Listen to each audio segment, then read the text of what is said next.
Merci de vous arrêter sur ma chaîne Bulletin Météo Prophétique. Vous n'imaginez pas quelle est ma joie et mon excitation de vous présenter ce nouvel épisode. Il sera consacré à l'étude des noces de Cana. C'est au cours de cet événement rempli de joie que Jésus a décidé de réaliser son premier miracle. Nous allons essayer de comprendre pourquoi. Et parce que je souhaite que vous soyez attentifs jusqu'au bout, nous allons prier le Très-Haut afin qu'il nous donne à tous l'amour de la vérité.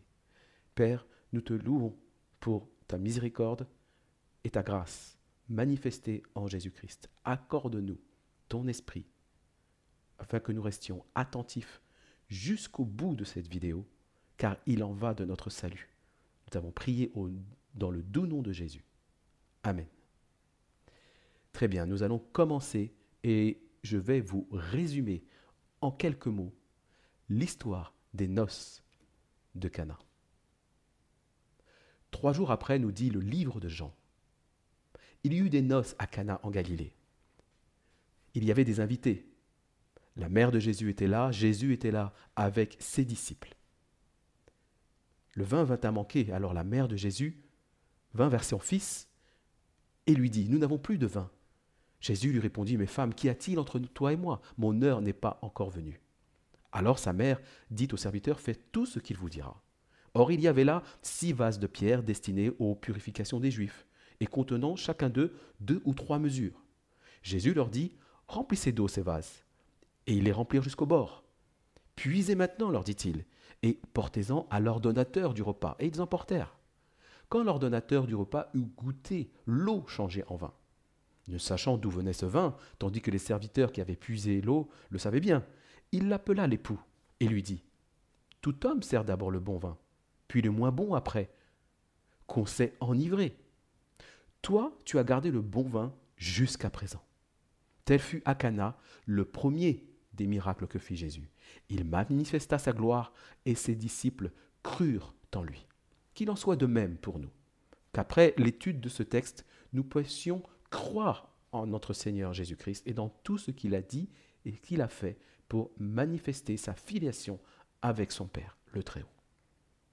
Nous allons donc être, durant cette étude, le plus méthodique et pédagogue possible, afin que tous puissent suivre, que vous connaissiez la Bible ou que vous ne la connaissiez pas. Quelle que soit votre confession, votre religion ou votre athéisme, nous allons simplement faire une étude de texte. Et à partir de là, j'espère que vous partagerez avec moi les mêmes conclusions. Commençons par le banquet des noces.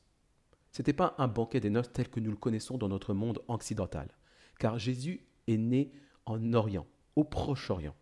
Et donc, il a vécu un mariage oriental, qu'on appelle kinyan en hébreu, qui signifie acquisition.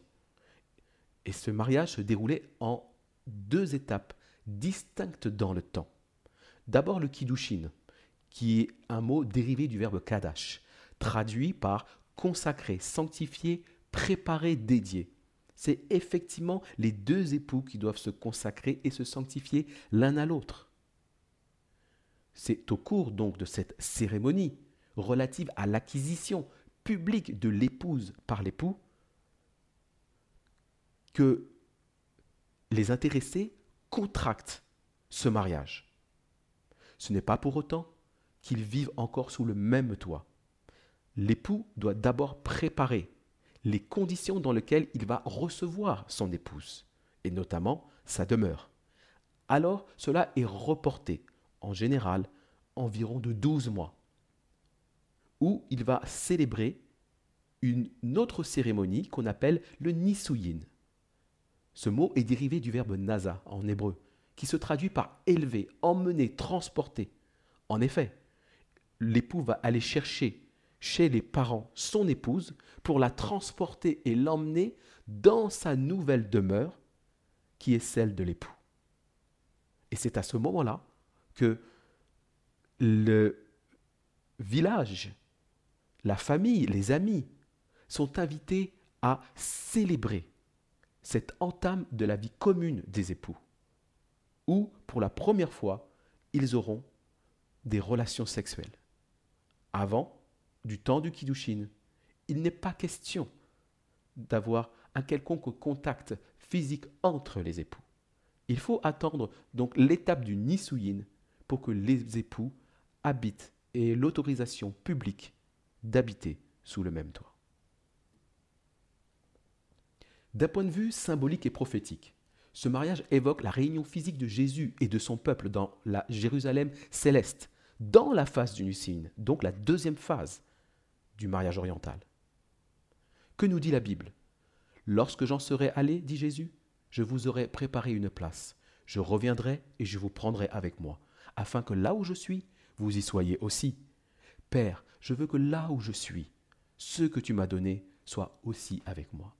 Et lorsque Jésus a quitté les disciples après sa résurrection et est passé 40 jours, littéral, avec eux sur la terre pour les enseigner, il est remonté au ciel en compagnie des saints anges. Et il a promis de revenir de la même façon.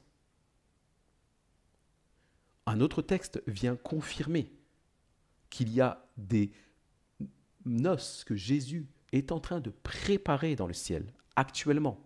L'ange me dit, écris heureux ceux qui sont appelés au festin de noces de l'agneau, car les noces de l'agneau sont venues, et son épouse s'est préparée, et il me montra la ville sainte, Jérusalem, qui descendait du ciel d'auprès de Dieu, ayant la gloire de Dieu. Quels sont les personnages dans les noces de Cana ? Dans l'ordre d'apparition, nous voyons qu'il y a Marie, la mère de Jésus.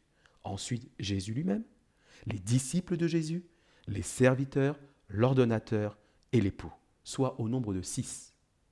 Et, sur la base des évangiles, notamment de Jean chapitre 1 et Matthieu chapitre 4, nous savons que Jésus, à ce moment-là, avait déjà choisi 6 de ses 12 disciples. Donc encore le chiffre 6 qui revient comme un symbole important sur lequel Jésus souhaite que nous soyons attentifs. Quels sont ses disciples ? Il y avait Jean, André, Simon appelé Képhas ou Pierre, Philippe, Nathanaël et Jacques. D'un point de vue symbolique et prophétique, voyons que signifie Marie, la mère de Jésus. Par sa filiation à la tribu de Lévi et sa parenté à la maison d'Aaron, elle représente l'évangile éternel en figure et en symbole. La loi cérémonielle avec ses rites et ses traditions allait donc s'achever avec la venue de Jésus et sa crucifixion. Ceux qui présentent des offrandes et des sacrifices selon la loi, lesquels célèbrent un culte, image et ombre des choses célestes, selon que Moïse en fut divinement averti. Donc, Marie est le symbole de l'Ancien Testament, fidèle aux lois données à Moïse, ce qui n'était qu'une figure, une métaphore de ce que Jésus allait accomplir corporellement. Ensuite, les disciples. Que signifient ces disciples d'un point de vue symbolique qui étaient présents aux noces de Cana ? Ils vont être reconnus dans le temps comme ayant jeté les bases de son royaume. Lorsqu'ils virent l'assurance de Pierre et de Jean, et ils les reconnurent pour avoir été avec Jésus. Vous avez été édifiés, nous dit la Bible, sur le fondement des apôtres et des prophètes, Jésus-Christ lui-même en étant la pierre angulaire. Ou encore, dans le livre de l'Apocalypse, Jean nous révèle que la muraille de la ville de Jérusalem, qui descend du ciel, avait 12 fondements, et sur eux, les 12 noms des apôtres de l'agneau. Donc nous voyons bien qu'ici, ces disciples ont un rôle particulier qui va partir depuis l'an 31 de notre ère jusque dans le temps où Jésus va revenir accompagné de la Jérusalem céleste. Il y avait également des serviteurs, rappelez-vous, et d'un point de vue symbolique et prophétique, ils représentent donc l'armée des cieux, les anges. Ne sont-ils pas tous des esprits au service de Dieu, envoyés pour exercer un ministère en faveur de ceux qui doivent hériter du salut ? Qu'en est-il maintenant de l'ordonnateur ? D'un point de vue symbolique et prophétique, il représente lui le Très-Haut, le Père céleste. Je t'en conjure devant Dieu et devant Jésus-Christ, qui doivent juger les vivants et les morts, et au nom de son apparition et de son royaume. Donc nous sommes toujours là dans le même thème. Le royaume de Jésus-Christ qui doit revenir de manière physique et littérale à la fin des temps pour que nous puissions assister avec Jésus au mariage oriental céleste, le Nisuyin. Notez que Paul ici fait une distinction entre Dieu et Jésus-Christ. Pour lui, le Dieu n'est pas le Dieu de trois en un. Il distingue le Dieu, qui en fait représente le Très-Haut, le Père Céleste, de Jésus-Christ. Nous continuons. Jésus. Il représente Jésus lui-même dans sa mission de sauveur de l'humanité. D'ailleurs, l'ange Gabriel a dit à Marie, sa mère, « Tu lui donneras le nom de Jésus. C'est lui qui sauvera son peuple de ses péchés. » Effectivement, Jésus en hébreu signifie le Dieu sauveur. Quant au deuxième époux, il représente toujours Jésus, mais dans sa phase royale et triomphante. C'est-à-dire lorsqu'il reviendra accompagné de ses saints anges et qu'il nous introduira devant le Père dans la Jérusalem céleste. C'est lui le véritable époux de la Jérusalem céleste, capitale de son vaste royaume. Ésaïe, le prophète, nous dit « Car ton Créateur est ton époux, l'Éternel des armées est son nom. » Étudions maintenant les lieux. Jésus a souhaité retourner en Galilée après avoir rencontré son disciple Philippe. Et il y avait une raison bien particulière. Parce que la Galilée représente un royaume situé au nord d'Israël, marqué par des massifs montagneux. Ce royaume est placé par l'Empire romain sous l'autorité du roi Hérode Antipas, le fils de Hérode le Grand, et couvrant les anciens territoires des tribus d'Issachar, de Zabulon, de Nephtali et d'Acher. Dans ce royaume, il y avait une ville qui s'appelait Cana. Elle était située non loin de Nazareth, à environ 6 km. Encore une fois, notez la présence du chiffre 6. Sur le flanc nord du mont Tabor, qui culmine à environ 588 mètres d'altitude. D'où est originaire d'ailleurs l'un de ses disciples, qui s'appelle Nathanaël, qui signifie le don de Dieu. Et Jésus a témoigné en sa faveur, disant « Voici un Israélite dans lequel il n'y a point de fraude. » Étudions maintenant ces lieux d'un point de vue symbolique et prophétique. D'abord la Galilée. Ce royaume est une figure du royaume céleste. Son nom vient de l'hébreu Galil, signifiant cercle. D'ailleurs, Job lui-même dit « Il a tracé un cercle à la surface des eaux comme limite entre la lumière et les ténèbres. » Donc, lorsque le royaume céleste va revenir, il sera lui-même imbibé de lumière, et tous ceux qui se trouveront en dehors de ce royaume céleste seront automatiquement dans les ténèbres. Nous savons que le royaume de Galilée couvrait les territoires des anciennes tribus d'Israël, notamment 4 d'entre elles. Voyons qu'est-ce qu'elles signifient d'une manière symbolique et prophétique. D'abord, Asher. Asher veut dire en hébreu « heureux ». Nephtali veut dire « lutte et triomphe ». Issachar veut dire « récompensé ». Et Zabulon habitera avec lui. De sorte que nous pouvons construire une phrase qui signifie « on dira heureux, celui qui lutte et triomphe, car il sera récompensé. Et voici l'époux céleste, habitera avec lui. » Donc vous voyez que quand Jésus a amené ses disciples en Galilée dans un royaume, il avait dans l'idée de présenter à ces Juifs qui connaissaient le nom des tribus, qui avaient encore en tête que même si on appelait cela aujourd'hui Galilée, que c'était qu'une usurpation du découpage que Dieu avait fait de ce territoire pour attribuer des terres aux 12 fils de Jacob. Et grâce à l'étymologie des noms, Jésus a voulu faire passer un message pour savoir que ceux qui luttent et triomphent, comme Jacob, contre les hommes et contre Dieu, et qui sont par la foi vainqueurs de cette lutte, ils seront richement récompensés. Et la plus grande des récompenses sera d'habiter avec Jésus dans la Jérusalem céleste pour l'éternité. Maintenant, que signifie Cana d'un point de vue symbolique et prophétique? Ce lieu est une métaphore de la Jérusalem céleste, ville des noces, là où va se passer le Nisouïn céleste. Son nom vient de l'hébreu Cana, signifiant torrent, fleuve et même roseau.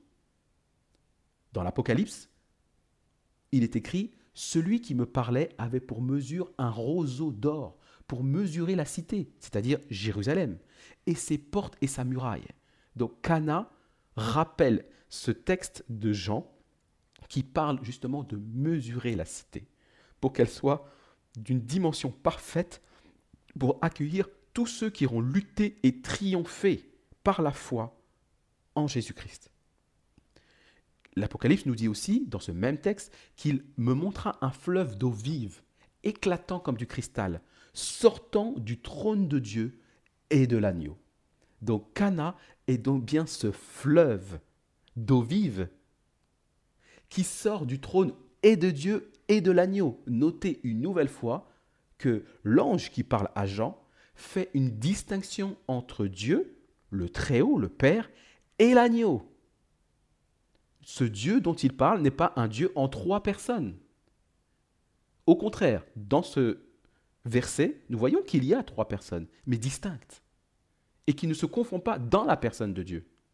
Il y a Dieu, le Père, en jaune, l'agneau, Jésus, le Fils, en bleu, et nous avons le fleuve d'eau vive, qui sort du trône de Dieu et de l'agneau. Il n'est pas placé sur un trône, à côté de Dieu et de l'agneau, mais il sort de ce trône et va inonder la ville de Jérusalem afin que ses habitants puissent s'y étancher leur soif.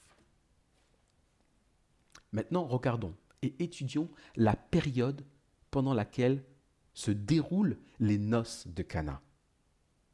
Le chapitre de Jean,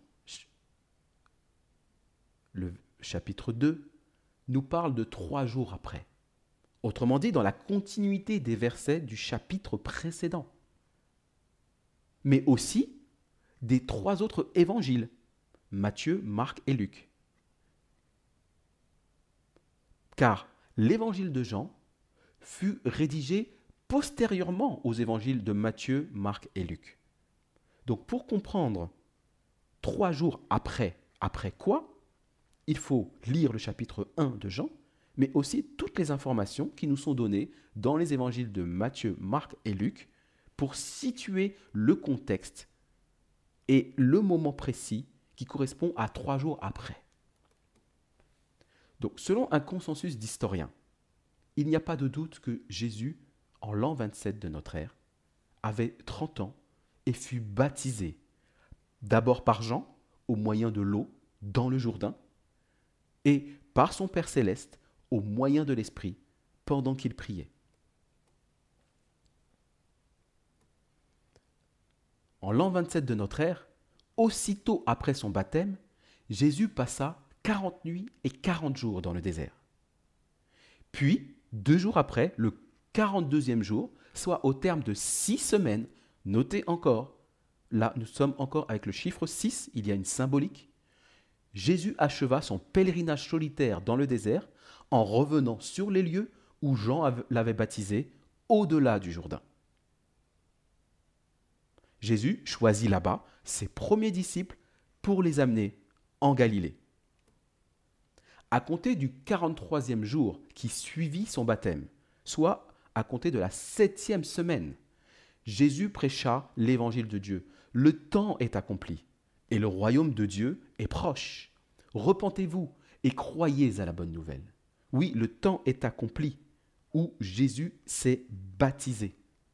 Il a été donc nommé roi, à l'instar de David dans l'Ancien Testament, qui lui-même a été ordonné roi à l'âge de 30 ans et a pris possession à l'âge de 30 ans de Jérusalem, qui est devenue la capitale du royaume d'Israël. Ce temps-là est accompli par le baptême. À 30 ans, Jésus est devenu roi par son Père. Sauf que le royaume de Dieu est proche, c'est-à-dire que le royaume de Dieu est à venir. Contrairement à ce que pensaient les Juifs de l'époque et les Juifs d'aujourd'hui, il n'y a pas concomitance entre le temps où le roi est consacré et la venue du royaume. La venue du royaume est postérieure à la consécration du roi. Maintenant, regardez le schéma qui se trouve en haut de cette diapositive. Elle résume ce que nous venons de dire. Nous démarrons en l'an 27. Pendant 40 jours, après le baptême de Jésus, Jésus jeûne dans le désert. Si on rajoute à 40 jours 2 jours, c'est pendant ces 2 jours-là que Jésus va revenir sur les lieux de son baptême et choisir ses 6 premiers disciples. 42 plus 2, 40 plus 2, est égal 42. Divisé par 7, cela fait 6 semaines. Donc on retrouve le chiffre 6. Et c'est donc à partir de la 7e semaine, donc le 43e jour, que s'ouvre une période de sabbat, symboliquement. C'est pour ça qu'il dit que le temps est accompli. Car au 7e jour, nous dit Genèse, tout s'est achevé. Donc l'achèvement, l'ère sabbatique s'ouvre aux 7e semaine. Le temps est accompli. Et il faudra attendre 3 jours à compter du 43e jour pour arriver aux noces de Cana.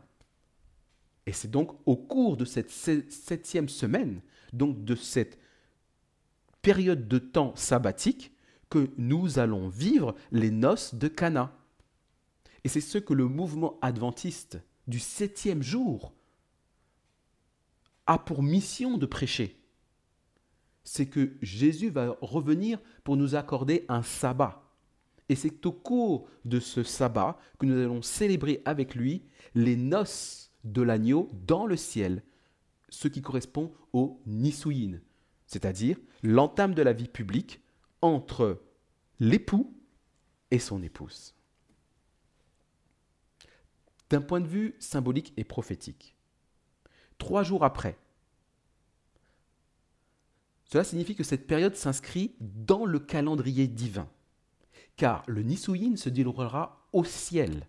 Autrement dit, il faut utiliser l'unité de mesure de l'éternité, selon qu'il est écrit, c'est que pour le Seigneur, un jour est comme 1000 ans est comme un jour. Donc à partir de là, suivez-moi bien. Si Jésus a été baptisé en l'an 27, c'est-à-dire qu'il a été baptisé la première journée, l'an 27 plus 1000 ans est égal 1027 de notre ère. Deuxième journée, l'an 27 plus 1000 ans égale 2027. Nous sommes en quelle année? En 2024. C'est-à-dire que dans 3 ans, symboliquement et prophétiquement parlant, en utilisant l'unité de mesure de l'éternité, un jour comme 1000 ans, la deuxième journée qui suit le baptême de Jésus va se terminer dans 3 ans, en 2027. La troisième journée qui ouvre le 3e millénaire va débuter dans le courant de l'année 2027 et va se propager et ne finira pas jusque dans l'éternité. Et c'est au cours de cette 3e journée que nous serons appelés à vivre les noces de l'agneau. Ce n'est pas pour autant que j'ai fixé une date. Je ne déroge pas à ce que Jésus a dit, que personne ne sait et ne connaît l'heure et le jour où le Père a fixé de sa propre autorité. Néanmoins, Jésus nous donne et nous révèle la période de temps au cours de laquelle Dieu va fixer le jour et l'heure de son autorité. Et cette période de temps millénaire va commencer en 2027, soit 3 jours après son baptême, Et non pas 3 jours littéral, non pas 3 jours prophétiques selon la clé de lecture, un jour est égal une année, mais selon l'unité de mesure de l'éternité, un jour est égal 1000 ans. Donc 3 jours après le baptême de Jésus, où il est devenu roi, 3 jours après, il a prévu de fêter avec nous les noces de l'agneau dans la Jérusalem céleste. Je ne sais pas si vous réalisez l'urgence des temps. Et lorsque Jésus disait « Le temps est accompli, le royaume de Dieu est proche », il n'a jamais été aussi proche. Voyons ce résumé avec cette charte. D'un point de vue symbolique et prophétique, nous démarrons bien en l'an 27, au baptême de Jésus. Le millénaire, le premier millénaire qui correspond au premier jour, nous emmène en l'an 27.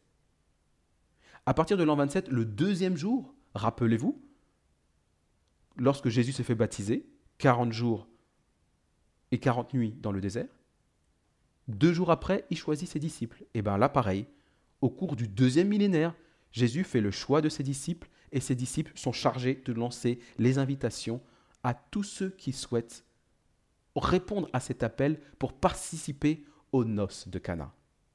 Ce deuxième jour ou deuxième millénaire finira en 2027. Et c'est au cours de ce troisième millénaire que va se passer les noces de Cana.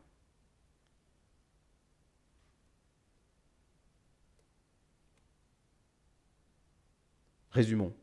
Le baptême de Jésus en l'an 27 correspond au baptême des disciples, car eux-mêmes ont accepté le baptême de Jean. Le choix des disciples et le lancement des invitations qu'a fait Jésus à partir du 42e jour, soit la 6e semaine après son baptême, correspond, prophétiquement parlant, à la confirmation définitive des invités, qui se passe dans le 6e millénaire, donc actuellement. Car comme nous le savons, actuellement, Jésus se trouve dans le lieu très saint pour confirmer quels sont les invités qui auront le droit de participer aux noces de Cana. Et nous allons rentrer à partir de l'an 2027 dans le 7e millénaire, qui est un sabbat, d'où le chiffre 7, pendant lequel, au cours duquel Jésus va revenir et nous allons vivre avec lui les noces de l'agneau. Et si donc nous sommes au 6e millénaire, ça veut dire qu'en l'an 27, nous allons débuter le 7e millénaire, c'est-à-dire qu'avant le 5e millénaire, il y a eu 4 premiers millénaires, 4000 ans. Et le mot 4, il y a dedans le chiffre 40, qui est le chiffre du pèlerinage. Pèlerinage du peuple hébreu, 40 ans dans le désert. Pèlerinage de Élie le prophète, resté 40 jours et 40 nuits à prier son Dieu. Pèlerinage de Moïse, qui restait 40 jours et 40 nuits à prier sur la montagne avant de recevoir les 10 tables de pierre, sur lesquelles il y a les 10 commandements. Et 40 jours et 40 nuits au cours duquel Jésus a jeûné et prié après son baptême avant de revenir et de commencer sa mission publique. Ce sont donc une période de ténèbres spirituelles, de pèlerinage. Ce pèlerinage s'est terminé et achevé avec le baptême de Jésus. Et maintenant, il nous conduit dans l'éternité. Et à partir du baptême, il faut compter 3 jours millénaires pour arriver aux noces de Cana, qui sont une correspondance des noces de l'agneau. Maintenant, intéressons-nous aux objets que Jésus a utilisés. Il y avait 6 vases de pierre, nous dit le texte de Jean. On sait que les vases de pierre servaient au rituel des pharisiens et des scribes qui se lavaient les mains avant de prendre leur repas. Et ils ont même reproché à Jésus de ne pas demander à ses disciples de le faire avant de manger. Donc on voit bien que ces vases étaient quelque chose d'assez courant à l'époque. Et beaucoup de personnes avaient dans leur maison ces vases pour faire leur ablution et leur rituel. Et ça existe encore aujourd'hui. Les Juifs d'aujourd'hui font toujours le même rituel. Lorsque nous allons sur un de leurs sites officiels, on parle de mitzvah et de tradition. Se laver les mains avant le repas. Écoutez ce qu'ils écrivent. Votre table est un autel. Vous êtes le grand prêtre. Ce plat succulent devant vous est le sacrifice. Vous procédez à l'ablution rituelle des mains. Dites une bénédiction sur cette nourriture, puis attaquez le plat pour élever tous ces glucides et ces protéines à un état divin. Donc vous voyez, les traditions des pharisiens et des scribes n'ont pas changé 2000 ans plus tard. Qu'est-ce que signifient ces vases d'un point de vue symbolique et prophétique? Ces 6 vases de pierre sont à mettre en parallèle avec les 6 disciples invités aux noces et qui eux-mêmes ont pris le baptême de Jean. Car comme ils sont morts à eux-mêmes, ils sont prêts à être remplis et employés à de nouveaux besoins. Leur matériau, le vase de pierre, est un rappel aux tables de pierre avec les 10 paroles données à Moïse. Si bien que Paul, l'ayant compris, a écrit « Vous êtes manifestement une lettre de Christ, écrite avec l'esprit du Dieu vivant, non sur des tables de pierre, mais sur des tables de chair, sur les cœurs. » Et leur contenance de 2 à 3 mesures, qui correspond à environ 40 litres, le chiffre 40, renvoie à la perfection de leur caractère dans le ciel, à l'état d'homme fait, à la mesure de la stature parfaite de Christ. En effet, rappelez-vous qu'à chaque fois qu'il y a eu un pèlerinage d'un personnage céleste, on a vu qu'il y a eu Moïse, qu'il y a eu ensuite Élie et qu'il y a eu Jésus-Christ, qui ont tous passé 40 jours et 40 nuits. Ce n'est qu'au terme de cette période de 40 jours et 40 nuits qu'ils étaient prêts à accomplir leur mission, à recevoir des nouvelles révélations. Et de même, lorsque nous, notre contenant, nous qui représentons les vases de pierre, nous serons remplis à la hauteur de 40 litres, c'est que nous serons arrivés à l'état d'homme fait. Nous serons passés à l'état de la perfection. Car Jésus a dit « Soyez parfaits comme votre Père céleste est parfait ». Et lorsque nous serons remplis à hauteur de 40 litres, alors nous serons en mesure de nous présenter devant Dieu avec tous les critères requis pour rentrer dans la Jérusalem céleste. Intéressons-nous maintenant aux fluides. Quels sont les fluides qui ont été utilisés pour remplir ces vases? D'abord l'eau. Jésus a dit aux serviteurs, nous l'avons vu, les anges, d'aller remplir de l'eau. L'eau servait à l'utilisation quotidienne, puisée dans les eaux vives de Cana. Rappelez-vous que Cana veut dire le fleuve, le torrent. Il servait à la consommation et aux ablutions. Le bon vin est une utilisation extraordinaire, réservée aux grandes occasions, à commencer par les noces. C'est uniquement pour la consommation. Et il est jugé uniquement par l'ordonnateur. L'ordonnateur qui est qui, rappelez-vous? Le Très-Haut, le Père. Le vin moins bon est lui utilisation par défaut, un produit de substitution. C'est une consommation uniquement. D'un point de vue symbolique et prophétique, l'eau est une représentation du baptême du Saint-Esprit, qui nous remplit de Dieu et de Christ, et qui nous donne accès au royaume céleste. Dans le livre de Jean, nous lisons « Celui qui croit en moi, des fleuves d'eau vive couleront de son sein. Si un homme ne naît d'eau et d'esprit, il ne peut entrer dans le royaume de Dieu. » Et oui, ils ont été, comme Jésus, les disciples baptisés par Jean, et ils ont été remplis du Saint-Esprit par Jésus-Christ. Et c'est ce qui leur donne accès au royaume des cieux. Et cette eau est puisée dans le fleuve de la ville sainte qui sort du rocher des siècles.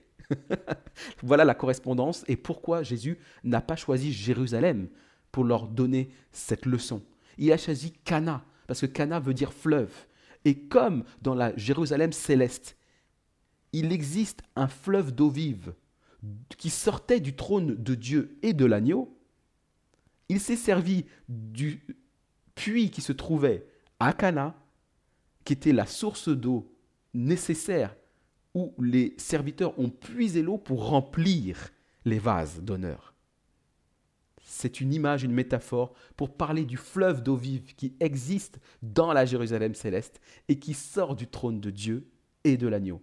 Notez une nouvelle fois, que l'ange de Dieu fait une distinction entre Dieu et l'agneau. Ce n'est pas Dieu entre trois personnes en un. C'est Dieu seul, le Père et l'agneau, qui ont un trône dans le ciel. Le Saint-Esprit n'a jamais eu de trône dans le ciel. Vous pouvez lire de la Genèse à l'Apocalypse, le Saint-Esprit n'a aucun trône dans le ciel. Enfin, l'eau, par les anges supérieurs en force et en puissance, qui sont nos compagnons de service. C'est aussi les compagnons des frères, les prophètes, et de tous ceux qui gardent les paroles de ce livre. Nous allons vivre avec Jésus pour toujours dans le ciel. L'époux habitera avec moi. C'est ce que signifie Zabulon. Mais nous serons aussi pour toujours avec les saints anges qui nous ont accompagnés pendant notre pèlerinage terrestre et qui seront enfin visibles à nos yeux dans la Jérusalem céleste. D'un point de vue symbolique et prophétique, l'eau est aussi un renvoi au premier message de l'ange d'Apocalypse 14. Craignez Dieu et donnez-lui gloire, car l'heure de son jugement est venue. Et adorez celui qui a fait le ciel, la terre, la mer et les sources d'eau. Ces sources d'eau, ce sont les apôtres de Jésus-Christ. Et Jésus a fait d'eux des sources d'eau en remplissant leurs vases jusqu'à 40 litres. Et eux-mêmes avaient pour mission de remplir les vases des invités aux noces de l'agneau. Car la source d'eau à laquelle était puisée cette eau était intarissable, de sorte qu'on pouvait remplir les vases des disciples jusqu'au bord, sans que jamais, s'ils les déversaient dans d'autres vases, ils ne soient vides. Vous comprenez? L'abondance du Saint-Esprit que Dieu met à notre disposition fait qu'il y a de l'eau pour tout le monde et que nous pourrons être remplis à hauteur de 40 litres pour être parfaits devant Dieu. Nous sommes devenus nous-mêmes des sources d'eau pour le monde. Tous ceux qui croient en Jésus-Christ et qui transmettent ces paroles d'amour sont eux-mêmes des sources d'eau sur cette terre. Et que ces sources d'eau ont une même source, c'est celle qui vient du ciel, qui est donnée par Dieu en Jésus-Christ, qui fait descendre sur nous le Saint-Esprit. L'eau renvoie aux sources d'eau que l'époux a créées par le témoignage et la prédication des apôtres, mais aussi tous ceux qui ne l'ont jamais vu, mais qui ont cru en lui. C'est pourquoi il a déclaré « Heureux ceux qui n'ont pas vu et qui ont cru ». Le bon vin, d'un point de vue symbolique et prophétique, est une représentation du sang de Christ qui remplit la vie de ses disciples. C'est-à-dire que lorsque nous recevons le Saint-Esprit, l'eau, nous avons en nous la vie de Jésus-Christ qui coule dans nos veines. Buvez-en tous, car ceci est mon sang, le sang de l'Alliance. J'ai été crucifié avec Christ, et si je vis, ce n'est plus moi qui vis, c'est Christ qui vit en moi. Le bon vin doit être partagé et servir à la réjouissance des retrouvailles. Rappelez-vous, le Nisouïn, de la joie de vivre dans la ville sainte en présence éternelle du Père et du Fils. Je vous le dis, je ne boirai plus désormais de ce fruit de la vigne, dit Jésus, jusqu'au jour où j'en boirai du nouveau avec vous dans le royaume de mon Père. N'est-ce pas formidable? Maintenant, et terminons par le vin le moins bon. C'est une métaphore de tous les enseignements qui ne seraient pas strictement fidèles aux paroles de vie de Jésus. L'apôtre Paul nous le dit, « Ne soyons plus des petits enfants flottants et emportés çà et là à tout vent de doctrine. » Le vin le moins bon a un pouvoir enivrant qui empêche de recevoir le sceau de Dieu et non une contrefaçon. Elle est tombée, dit l'ange, Babylone la grande, qui a abreuvé toutes les nations du vin de la fureur de son impédicité. Si quelqu'un adore la bête et son image, et reçoit une marque sur son front ou sur sa main, il boira lui aussi du vin de la fureur de Dieu. Oui, car Dieu a aussi du vin frelaté, réservé à ceux qui ont refusé les invitations de son Fils. Ceux qui refusent de venir aux noces de l'agneau boiront, eux, le vin de la fureur de Dieu. Ils ne boiront pas cette eau transformée en vin. Ils ne seront pas les acteurs du miracle de Jésus, qui verront l'eau du Saint-Esprit se transformer en Jésus-Christ, en eux-mêmes. De sorte que si c'est eux qui vivent, ce n'est plus eux qui vivent, mais Jésus-Christ qui vit en eux. Malheureusement, si vous refusez l'invitation de participer aux noces de l'agneau de Jésus-Christ, vous serez malheureusement victime de votre choix. Voilà pourquoi je vous invite aux noces de l'agneau. Venez boire aux eaux. Venez et achetez gratuitement de l'eau de la vie. Jésus-Christ vous le donne. Et je ne fais que me rajouter aux disciples, aux apôtres, aux prophètes et à tous ceux qui ont lancé cette invitation aux noces de l'agneau. Répondez à cet appel. Je me tiens à votre disposition à l'adresse bulletin météo prophétique tout attaché @gmail.com pour répondre à votre question, pour poursuivre cette étude ensemble, en privé s'il le faut. Je mets sur votre cœur la responsabilité de partager cette étude avec le plus grand nombre possible. Si l'amour de la vérité se trouve en vous, Dieu saura vous dire ce que vous devez faire de cette vidéo. Les noces de Cana, le premier miracle de Jésus. Le premier de ces miracles, c'est celui qui lui est le plus cher à son cœur. C'est de vivre avec nous pour toujours, pour l'éternité, dans la Jérusalem céleste, en présence de son Père et des saints anges. Que Dieu vous bénisse abondamment. Amen.